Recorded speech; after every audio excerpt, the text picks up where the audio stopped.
The Miami Heat split their games this past weekend, a win against the Clippers, a loss, an OT loss against the Raptors, and we'll give you our takeaways from both of those games before getting Nostradamus to give us his predictions for the 4 games Miami will play this week. And then we'll debate if the Heat have a problem finding scoring in clutch situations, all that and more coming up next. You are Locked On Heat, your daily Miami Heat podcast. Part of the Locked On Podcast Network, your team every day. Hello, Heat Nation. It's a Monday edition of Locked On Heat. However, you may be listening on YouTube, Odyssey, or on your favorite podcast app. Thank you so much for making Locked On Heat your first listen every day. I'm David Ramil, and with me, as always, is my co-host, Wes Goldberg. It's been a while. At least it feels like it has. A lot has happened since then. Just as we talked about in an episode last week, Miami went 2-1 over the last 3 games from last week. They beat the Knicks. They wound up beating the Los Angeles Clippers, who I saw as a big X factor as they managed yet another late game comeback, but Miami was able to hold them off. And then the Heat had a thrilling triple overtime loss against the Toronto Raptors on Saturday night. We'll talk about those games. Rather than recapping all of it, we just want to give you some takeaways, particularly from the Raptors game, because I think that's the one that a lot of Heat fans have most interested in. And then, of course, later on the show, we'll get into our predictions from Nostradamus, and then I'll launch into my Monday Madness about why some national media coverage has been a little bit wonky lately. And anyway, we'll get into that a little bit later on. Of course, we also have some big questions about Jimmy Butler and other Heat players in clutch situations. But let's start off with our takeaways from this weekend's games, particularly the Raptors game, Wes. Again, a thrilling game. So many incredible performances there. Ultimately, Miami wound up falling short. What were some of your takeaways, or one in particular, from that game? Well, first of all, just want to give a shout out to Jimmy Butler. 37 points, 14 rebounds, 10 assists. I'm not breaking news here, but he's awesome. And He's pretty good. I love watching Jimmy Butler play. He plays basketball like he's playing football. I think it was Eric Reed or something keeps calling it the running game, just the way that he gets downhill. And it's a perfect illustration of and description of how he plays. And there's not a lot of players in the league like Jimmy Butler. I don't know that there's another guy who could score the way that he scores and can be considered one of the best 10 players in the NBA and basically just ignore the three-point line. I know he took 5 3-point attempts against Toronto. Not all of those were within the flow of the offense. A couple of them were forced. He made one of them from the corner, which was nice. But basically making a career by shunning the three-point line and still doing what he's been able to do. The triple-double stuff, he's going to obviously run away with this. The Heat franchise record with this. He already has it. He's going to run away with it. So he's great. Just wanted to give a shout out to him. But Gabe Vincent, man, 17 points, 6 for 15 shooting against the Raptors, 5 for 12 from three-point range. This on the heels of a killer performance against the Clippers in which he made 7 threes. He's been shooting awesome lately. He's been starting in place of Kyle Lowry over the last 7 games as Lowry's still out away from the team dealing with personal family reasons. But a shame that game could have ended on a Gabe Vincent game winner running three-pointer had it not been for Eric Spoelstra's timeout. Now, I don't find it all that interesting, that conversation. Oh, man, should Spo have called the timeout in that situation? Yeah. It's ridiculous. Timeout in that situation, of course. Yeah, 100 times. And it was just a fluky thing. Spo, after the game, kind of took it on the chin. It's like, yeah, the coach got in the way this time. I understand he's saying that. Gabe Vincent, to me, you just would have loved to see him have that moment, wouldn't you? Sure. The look of confusion on his face when he was like kind of looking around, he's like, "Why isn't everybody celebrating with me? That was awesome, right?" And everybody's like, "Yeah, it was, but it didn't count." And he's like, "Oh, nuts, that sucks." But but just to kind of zoom out on it, David. I mean, Gabe Vincent over the last 7 games, starting in place of Kyle Lowry, 14.1 points on 43.4% shooting from 3-point range. 4.9 assists, 2 rebounds, and 1.4 steals per game. My big takeaway in games against the Clippers that had a big time atmosphere. A lot of these games over this 7-game stretch, playoff like atmosphere, and certainly against the Raptors, very much a playoff like atmosphere with a lot of physical demands on their body. Gabe Vincent in particular playing 45 minutes on the second night of a back to back. He's ready for real minutes, not just minutes in the regular season, David. Right. Minutes in the postseason. I think we're kind of wondering, all right, which one of these developmental guys are ready to can they really contribute in a playoff type of atmosphere? No doubt, Gabe Vincent's ready for that. Yeah, I think that's a great point. I think we debated that in a recent episode. I want to say maybe like 2, 3 weeks ago, although some of these have tended to blend a little bit. I think it might have been a mailbag, and we were looking at this roster and the all of a sudden this team proving how deep they are, in fact, and wondering whether the minutes in the playoff rotation would come down to Gabe Vincent or Max Strus or Mhm. Caleb Martin, all of them making strong cases for themselves. It's going to be hard for Eric Spoelstra to decide that, but I think Vincent certainly has cleared his way as far as being among the maybe Martin has an he's got a Yeah, pretty strong case too. It's tough. Look, they're all it, deserving. I like that Vincent is standing out as a backup point guard because I think a lot of people looked at this team and wondered, do they have a capable backup point guard? Is that role falling on Victor Oladipo when he eventually returns to health? Is it even really important? Because now you've got the ball handling ability of Jimmy Butler, Bam Adebayo, etc., Tyler Herro to some extent. But I think Vincent's established himself. But I do want to pump some brakes here because people are saying, is this the best backup point guard in Heat history? And we had Goran Dragic on this roster a couple of years ago, so I don't think that's quite, I don't think Vincent's quite yeah. there yet. People don't really think of Goran Dragic as a backup point guard, but technically he was. And Yeah, so, yeah, I think you have a point. I don't know.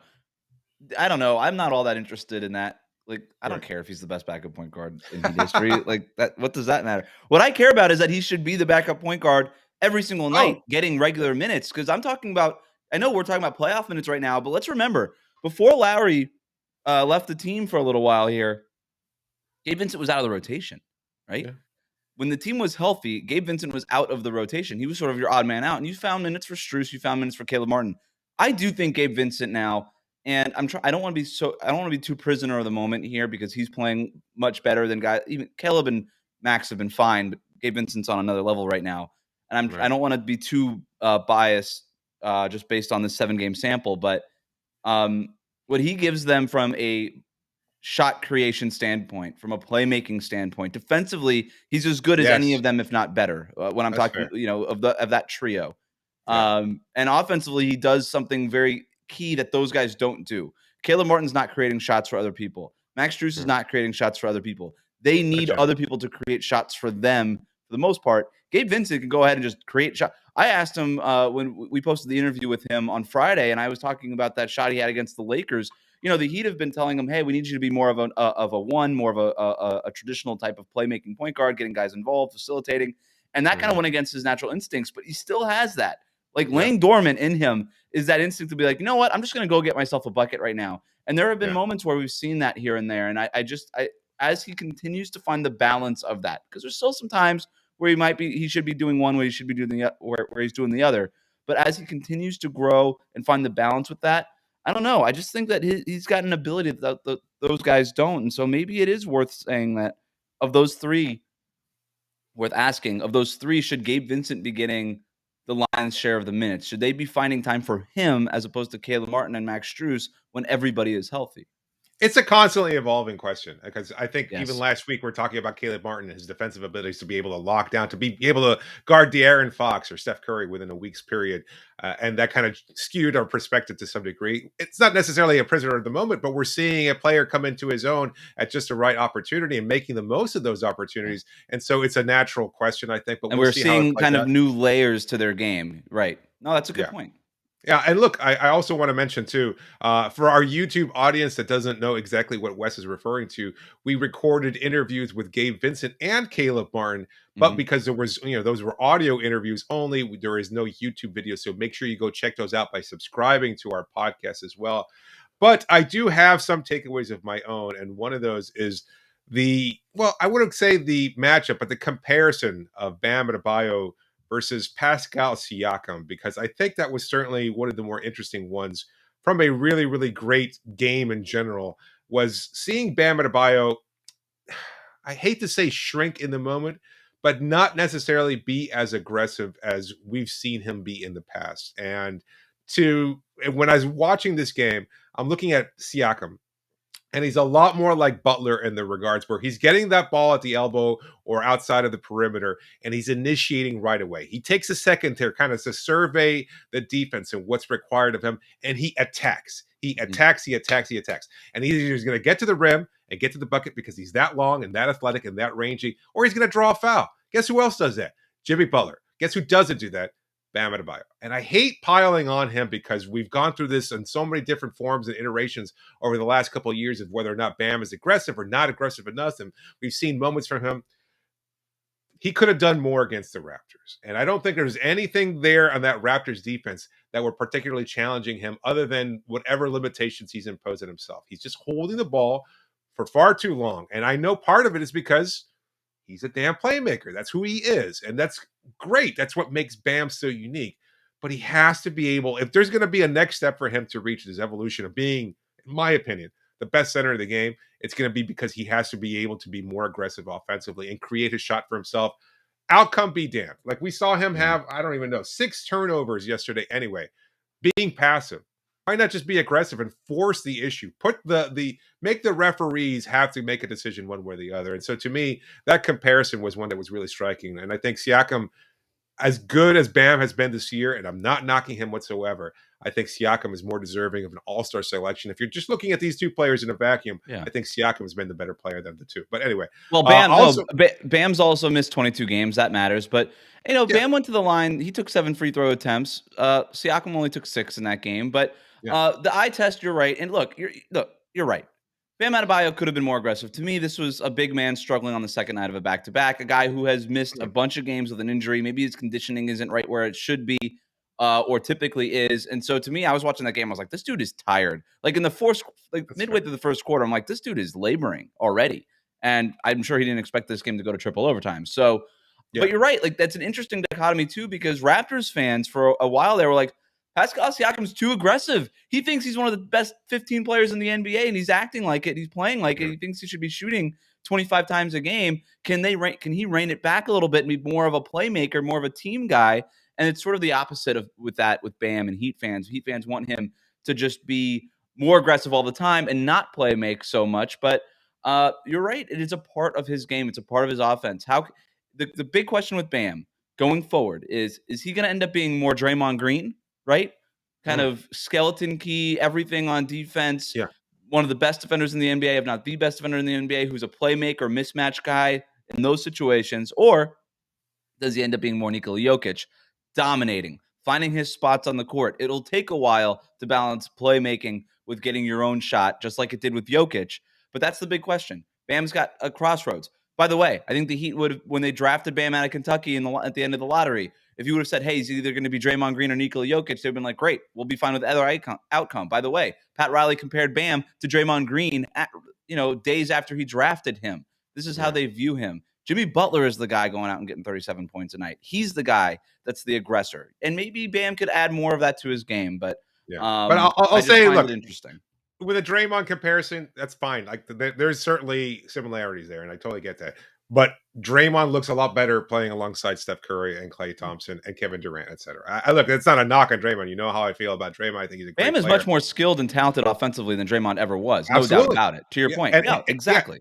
And it's more of a mindset thing. Yes. Like there was a moment there where he's like this close to a rim in a close game, and he's like swinging the ball out 20 feet to find Jimmy Butler from the 3-point line. And Jimmy winds up passing it to, I can't even recall who at this point, because I'm just thinking you're right there. And it's not like you had a defender on you, or even if you do, dunk over him, draw the foul. They're not going to block your shot, but at least try it. Like I don't think the shot by Jimmy in the corner is the look that Bam needs to go for in that particular scenario. This is when they were mounting their comeback. And yes, they wound up finishing that comeback. They wound up tying the game and going into overtime, etc. But just different things could have played out differently. But I will move on and wrap up the segment by saying my last takeaway from this particular game is that this is a really fun matchup between these two teams. A lot of great similarities in the way they move the ball, those tall, rangy players. Once Kyle comes back, an element of drama that we did not see over the last game or so. But I mean, I know that I think Van Vliet was actually missing the previous game, but Lowry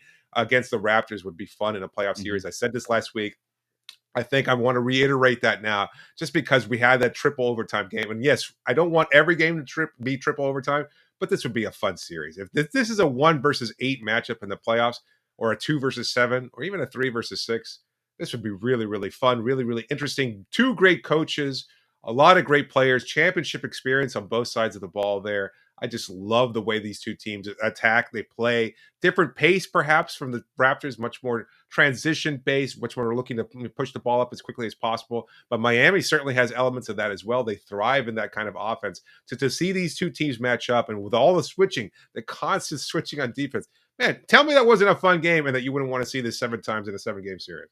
No doubt. No doubt. You mentioned the coaches, maybe the two best coaches in the league on the sidelines last night, right? That's fair. That's fair. And you're absolutely right. With the style of play, the constant adjustments that both of these coaches can make, the talent that's on both sides, and the fact that both of these teams succeed overwhelmingly with player development, right? I mean, you're talking also about one of the two best player development programs in the NBA as well. No doubt about it. Would be a fun series.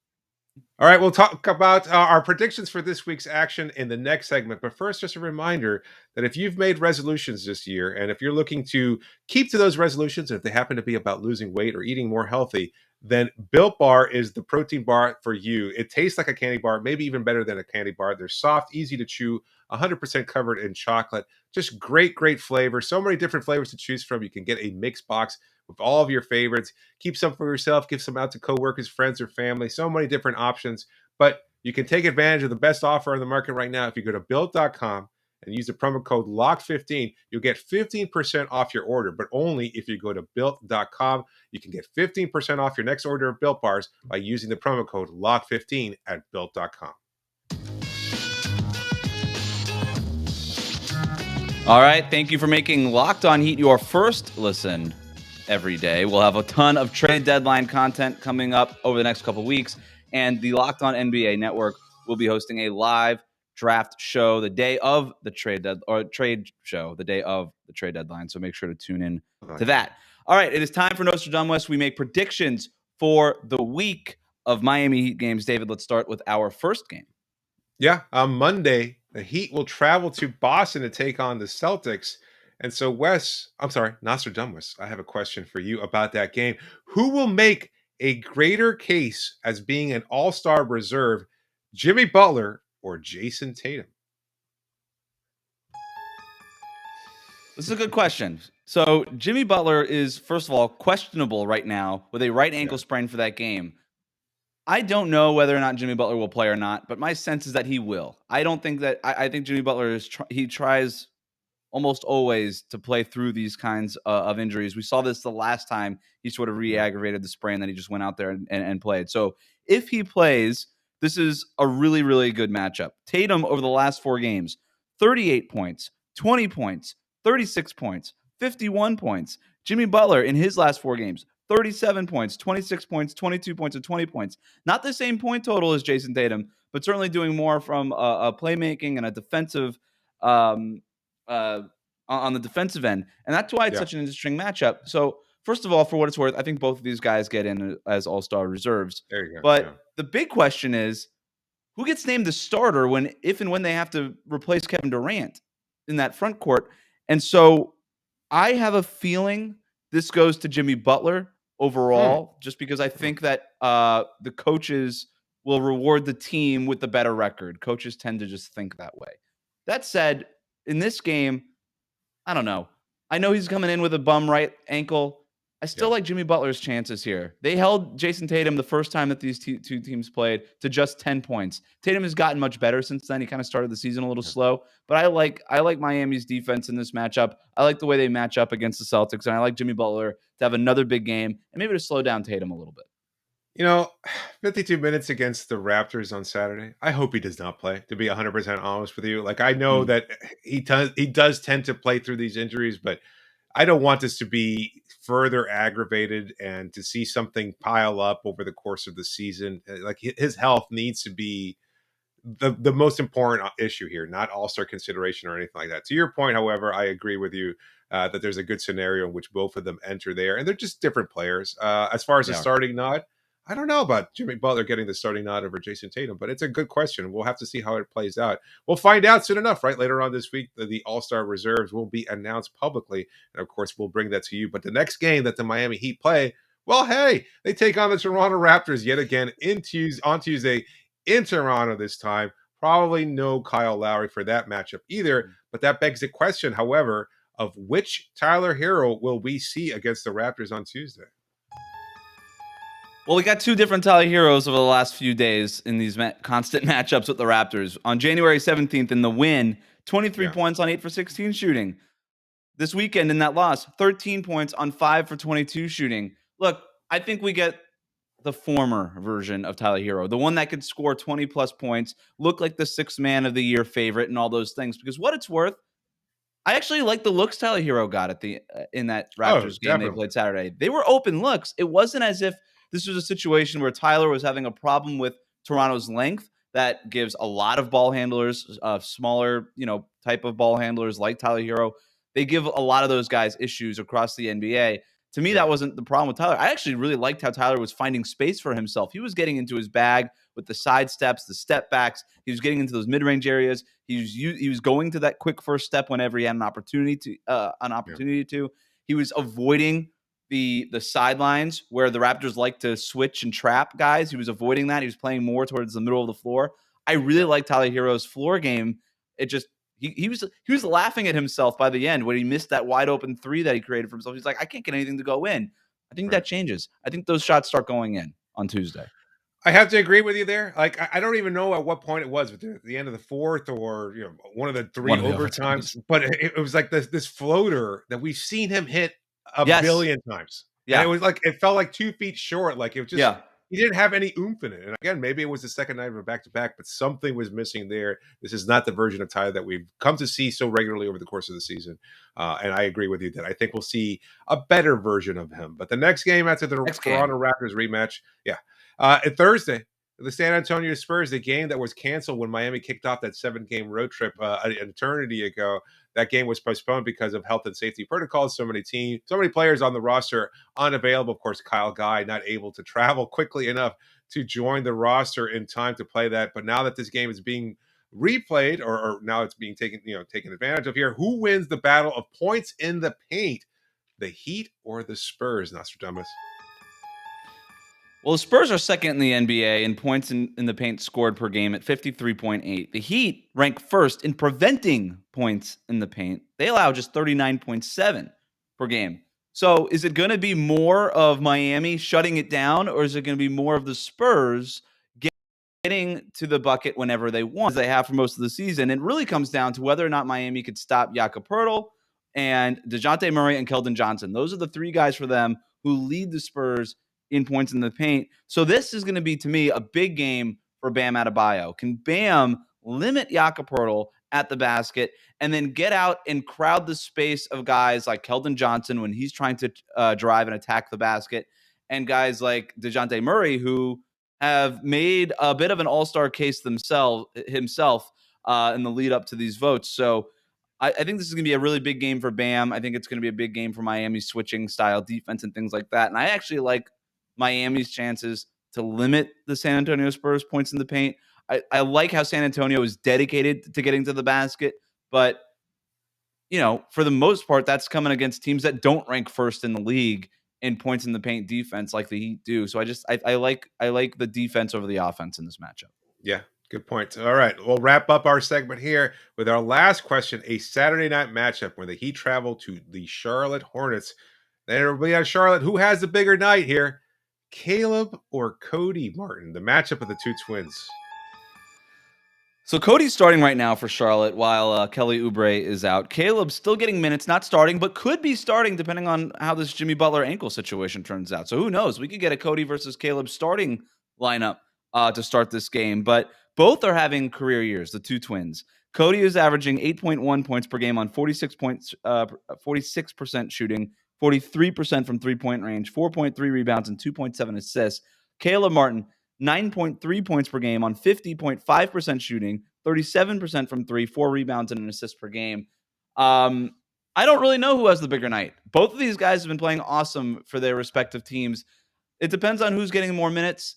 It could be either one. I like Caleb with the averaging more points on a higher efficiency, but Cody's been crushing it from three-point range, better than even his twin brother, Caleb, who we've talked about that three-point shot being a revelation for him too.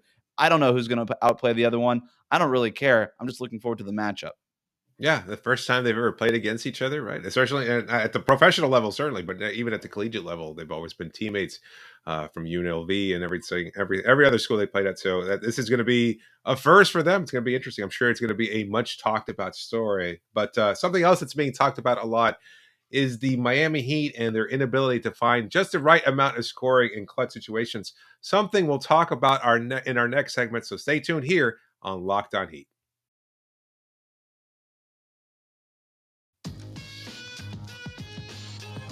Just a reminder that you can always reach us via email at lockedonheat@gmail.com or via Twitter using the hashtag AskLOHeat. Be sure to please subscribe to the show and as always, leave a review. You can do that on Spotify as well. So many different places you can find our show. Make sure you subscribe to all of them. Why not? It's Monday, which means that it's time to start off your week on just a little bit of a bad note.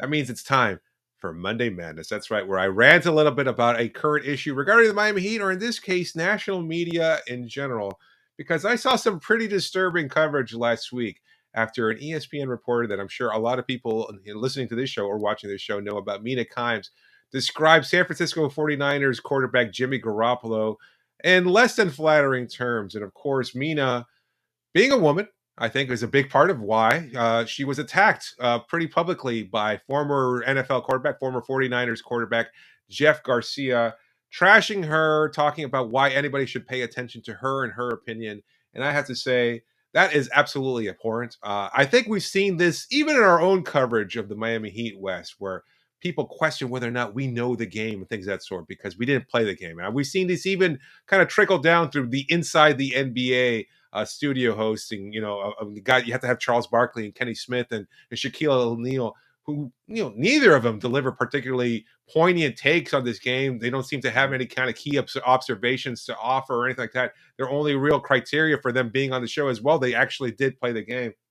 And I have to say that kind of opinion just really bothers the hell out of me, because it's not, you're not questioning my ability to play the game. You're right. I can't play the NBA. Mina can't play in the NFL, and on and on. But that doesn't mean that we don't have valid opinions, that media members in general who might not ever have played the game at any kind of high level can't see something and report on it or observe what works or what doesn't. Now, I don't know anything about Garoppolo. I asked you before the show whether or not he was actually a good quarterback. I know a lot of 49ers fans seem to think that he's somewhere in between. Maybe he's not a great quarterback, and that's, to Mina's point, she's absolutely correct then. But why are we questioning her because she doesn't know the game? Is she an easy target just because she happens to be female? And personally, I really hate that kind of talk. Female reporters in general, female media members have such a hard time, particularly trying to cover sports, because their opinions are so often discredited. Even when Ruth Riley Hunter took over for John Crotty as the the color analyst for the Miami Heat broadcast, she did a phenomenal job, and yet everybody was commenting on her voice or something along those lines, ignoring the great quality content that she was putting out there, her ability to analyze the game as a former player herself. So maybe we should take her a lot more seriously, and a lot of female reporters, whether they've played the game or not, because they have something to offer just like anybody else. But anyway. No, I have a lot of gripes with the media in general and how it works.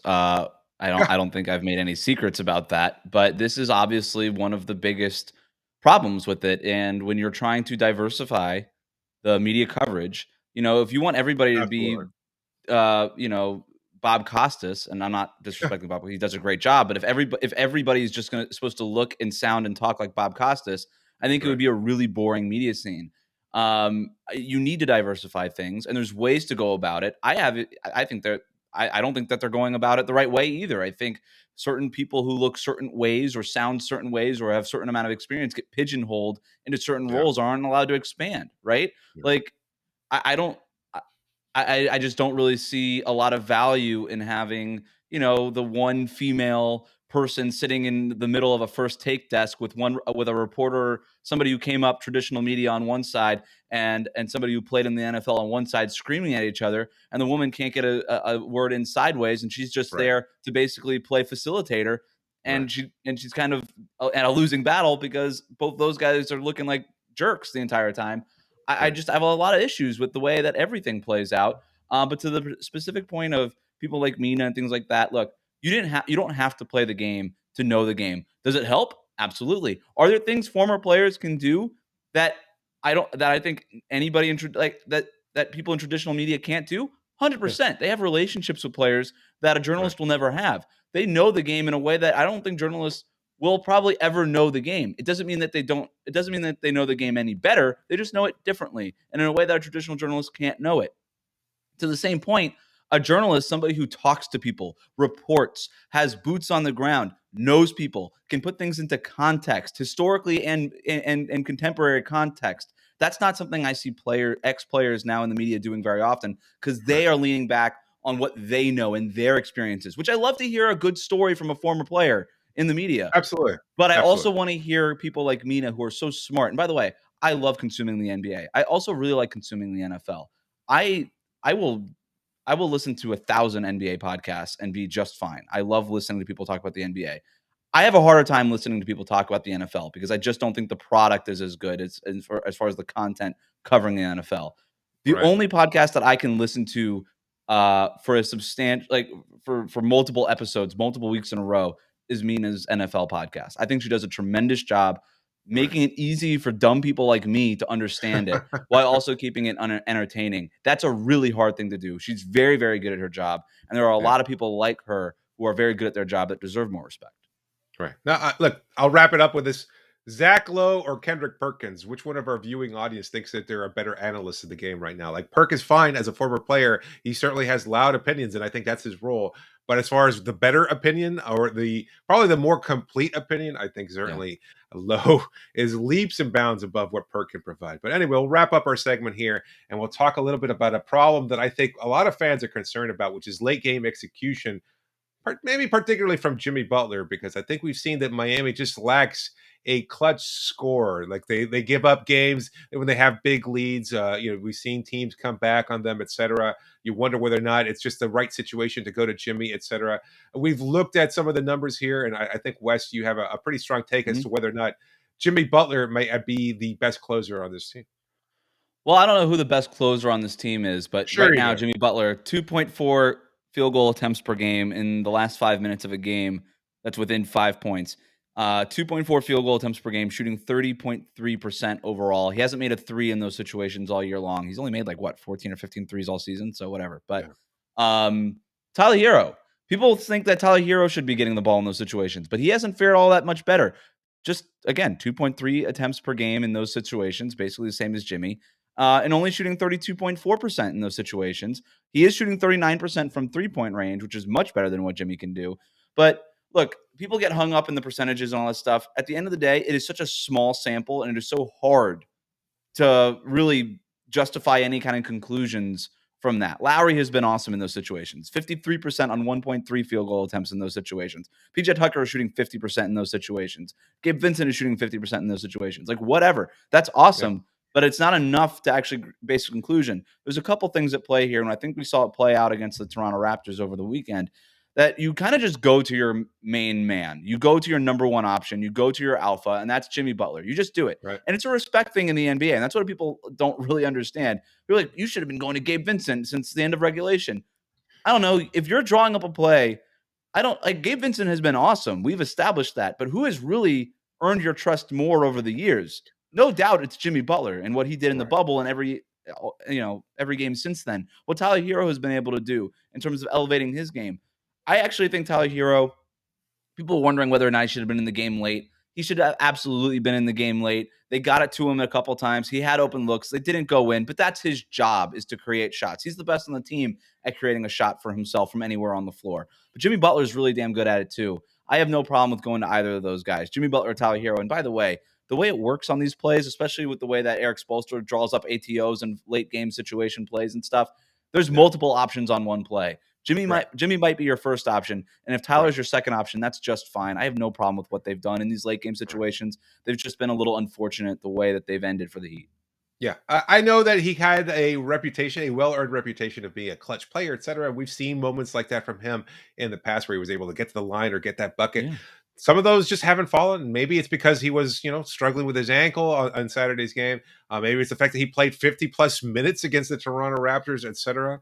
Either way, I think to your point, he could have made a play to somebody else. I think we trust in Jimmy to find the right cutter. We've seen him do that during the regular season, during the first 48 minutes or 33 minutes of a game on a number of occasions, much to a lot of fans' chagrin, right? That he's right this close to the rim, much like Bam Adebayo, and he'll kick it out to PJ Tucker or somebody else, etc.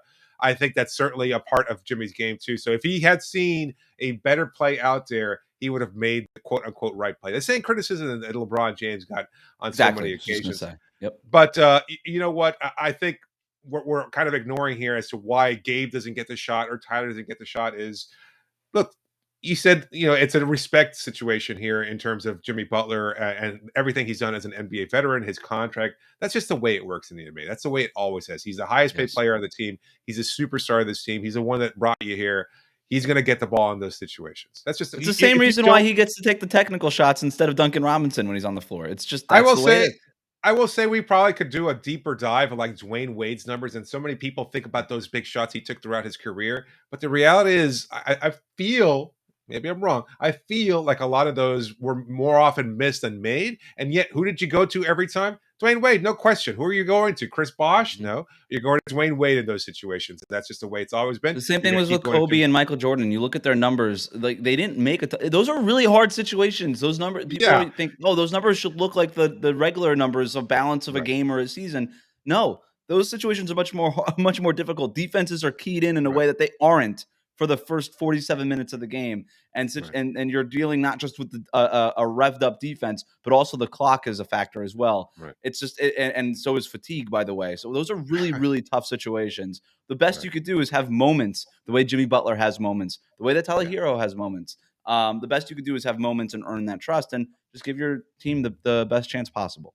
Yeah, those are the ones you remember, those moments particularly. You remember the times that Jordan hit the shots, where he pushes off Byron Russell. You remember "This Is My House" when Dwayne Wade jumped to the table. You remember Jimmy bent over in Orlando trying to be able to summon enough energy to continue to put the Lakers away to some degree. You don't remember a January game against the Toronto Raptors that went into triple overtime where he didn't hit that layup in the waning seconds of the game. So, you know what? We'll wrap it up here. I think he's going to continue to get the ball. He's going to continue to find opportunities, and hopefully he will make the most of those. But that'll do it for today's show. Of course, we'll have our recap of the Boston Celtics following that game on Monday night. So make sure you subscribe to get that kind of content every day, to make sure to continue making Locked On Heat your first listen every day.